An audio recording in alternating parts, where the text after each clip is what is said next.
Selamat datang di dunia inovasi dan kreativitas di mana mimpi-mimpi menjadi nyata. Kami, tim Hibah P3D, sekelompok individu yang bersatu untuk mengubah masa depan.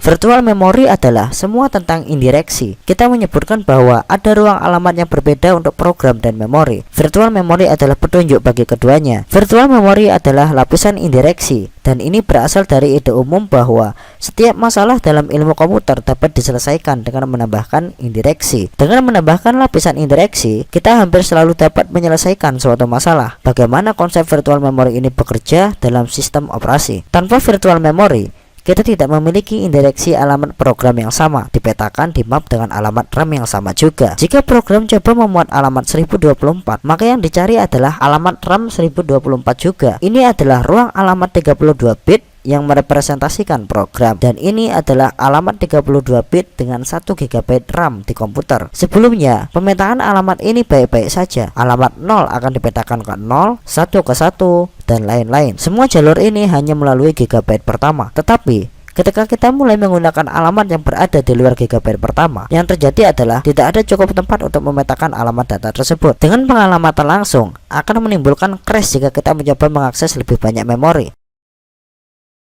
Virtual memory akan mengambil alamat program dan memetakannya ke alamat RAM. Misalnya, jika kita pergi dari satu ke satu, akan dilakukan pengalamannya sedikit berbeda. Virtual memory akan melakukan pengalamatan itu. Misal kita memiliki ruang alamat program 32 bit dengan 1 GB memori yang terpasang di komputer. Sekarang akan ada suatu map yang akan diletakkan di tengah, dan map ini akan melakukan pemetaan. Mari kita lihat bagaimana virtual memory bekerja dengan map. Di sini alamat 0 yang akan dipetakan. Kita lihat di map. Map mengirimkannya ke sini untuk RAM dengan alamat 1. Kita tidak bisa memetakannya kemanapun yang diinginkan. Inilah yang berikutnya. Petakan di sini untuk alamat 0. Berikutnya akan dialamatkan ke sini. Sekarang kita sudah melakukan hal yang sama juga. Kita sudah selesai melakukan semua pemetaan. Sekarang kita akan mengakses bagian data selanjutnya. Setelah kita memiliki map, bagian data berikutnya dapat mengatakan alamat itu tidak ada dalam memori, tetapi adanya di tempat lain, misalnya di hard disk. Program kita tidak akan crash karena sudah tahu harus pergi mendapatkan data dari hard disk sebelum dapat melanjutkan prosesnya. Apa yang virtual memory lakukan di sini adalah memberi fleksibilitas dalam menggunakan memori. Map ini memungkinkan kita menggunakan memori dengan cara yang lebih fleksibel. Mari kita lihat bagaimana virtual memory menggambarkan ketiga masalah yang kita bahas sebelumnya. Inilah ruang alamat program 32 bit mengalokasikan 4 GB ruang memori untuk setiap program. Kita memiliki 1 GB memori yang terpasang di komputer kita, dan map mengalokasikan 4 GB ruang memori untuk setiap program. Sekarang kita punya map di tengah dan disk di sini. Kita bisa meletakkan alamat-alamat data yang diperlukan dalam disk. Mari kita lihat cara pemetaannya. Data dari ruang alamat program disk akan dibawa ke memori saat diperlukan saja. Dengan virtual memory, alamat program tadi akan dipetakan ke alamat RAM. Saat program berjalan, program akan mencoba untuk memuat alamat 0 ke map. Map mengatakan alamat 0 ada di sini, sehingga komputer dapat mengaksesnya. Virtual memory telah memetakan alamat program 0 ke alamat 1 RAM. Sekarang, program yang ingin mengakses akan menjawab 1, masuk ke map, dan yang memetakan alamat 1 ke alamat 0 RAM tidak masalah jika akan mengakses alamat program 2 dan memetakannya di sini. Kita mencoba memuat alamat program 3, namun tidak cukup kapasitas dengan jumlah kapasitas memori yang kita miliki. Bagian ini mengambil memori gigabyte pertama. Sekarang kita mencoba memuat alamat melampaui 1 GB. Lalu apa yang akan terjadi sekarang ketika kita melakukan ini? Kita pergi ke map, dan map mengatakan saya tidak memiliki ruang lagi di memori untuk data ini. Apa yang akan saya lakukan? Karena saya memiliki fleksibilitas, saya bisa memindahkan data ke tempat lain. Map akan meletakkan ke disk. Virtual memory akan menemukan bagian yang paling dulu datang dari data memori tersebut. Dalam hal ini adalah 0, 1 yang akan pergi dan memindahkannya ke disk. Disebut page out, yang mengambil alamat halaman dari memori dan menuliskannya ke disk. Maka alamat akan dipindahkan ke disk dan map akan diperbaharui. Map mengatakan kepada memori, saya sudah memperbarui alamat. Alamat itu sekarang tidak ada dalam memori, tetapi alamat itu adanya di disk. Sekarang kita telah membebaskan satu bagian memori sehingga kita dapat melanjutkan dan mengakses program di alamat giga memori yang kita dapat dari data yang dipindahkan sebelumnya. Dengan pemetaan ini, kita dapat menggunakan disk sebagai memori tanpa batas selama kita memiliki kapasitas 4 GB pada disk. Kita selalu dapat memberikan setiap program 4 GB memori karena kita dapat melakukan pemetaan dan meletakkan sebanyak mungkin data pada disk yang diperlukan. Begitulah virtual memory memecahkan masalah terkait dengan kekurangan kapasitas memori. Apa yang akan terjadi pada program ketika data yang dibutuhkan ada di disk, di mana kita akan mendapatkan pembacaan proses buruk dari disk yang ribuan kali lebih lambat dari memori. Jika kita meletakkan data pada disk, biasanya akan memperlambat kinerja proses, sehingga ini menjadikan alasan mengapa masyarakat lebih memilih membeli memori dengan kapasitas lebih besar untuk komputer, sehingga pemrosesan bisa berjalan lebih cepat. Bagaimana cara mengatasi masalah nomor 2 ini? Ini adalah lubang di ruang alamat. Ketika semua program berhenti di sini, maka akan meninggalkan 2 lubang pada memori 1 GB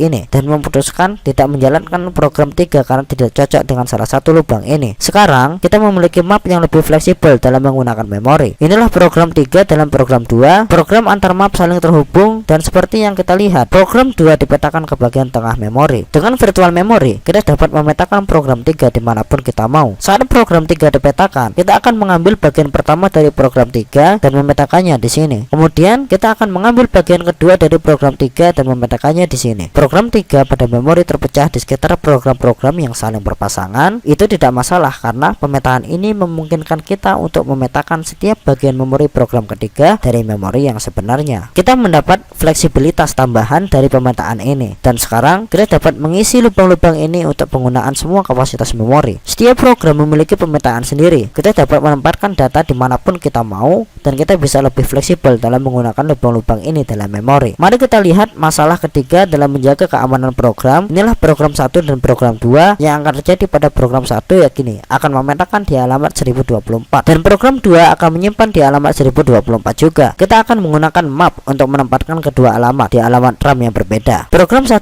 memiliki map dan program 2 memiliki program map yang akan memetakan alamat 1024, dan map akan mengirimkan data. Dalam hal ini, map akan mengirimkan data ke alamat 1 RAM. Map menulis alamat 1 RAM. Program 2 coba mengakses alamat 1024, tetapi map akan mengirimkan data ke tempat lain. Map akan mengirimkannya ke alamat 5 RAM. Sekarang map menulis pada 2 tempat berbeda. Saat masing-masing proses coba mengakses 1024, map memastikan pemetaan yang berbeda sebelum mengirim ke lokasi fisik agar alamat data dalam memori tidak menimpa proses sama yang menyebabkan crash. Map memastikan alamat yang sama tidak satupun menimpa yang lain, sehingga menjamin keamanan alamat masing-masing data yang memiliki ruang alamat tersendiri. Proses tidak dapat dieksekusi jika map tidak memetakan mereka satu sama lain. Inilah isolasi program. Ada keuntungannya, di mana setiap program tidak dapat berbagi data. Memang pada umumnya program sering berbagi banyak data, tetapi jika memiliki pemetaan di mana alamat data sepenuhnya terisolasi dan tidak dapat berbagi, maka program dapat menggunakan pemetaan yang sama untuk mengaktifkan alamat datanya. Katakanlah suatu program memiliki pemetaan di sini bahwa bagian map dari program ini dan pemetaan lain yang memetakan bagian dari program ke alamat ini dapat secara eksplisit berbagi data yang sama dimanapun diperlukan aksesnya, dan ini sebenarnya sangat umum. Jika kita melihat ini sebagai kotak dialog simpan dari program ke email dan kotak dialog simpan dari browser ke web, kita akan melihat semua kode yang persis sama, dan semua ikon grafik kedua kotak dialog ini juga sama. Ketika ingin membagi alamat setiap program, memori mewakili kotak dialog simpan akan dibagi ke program lain. Perlu dipastikan program itu dapat melakukan sharing. Menyimpan font kotak dialog, di mana semua hal itu adalah contoh bentuk proses data yang ingin dibagikan antar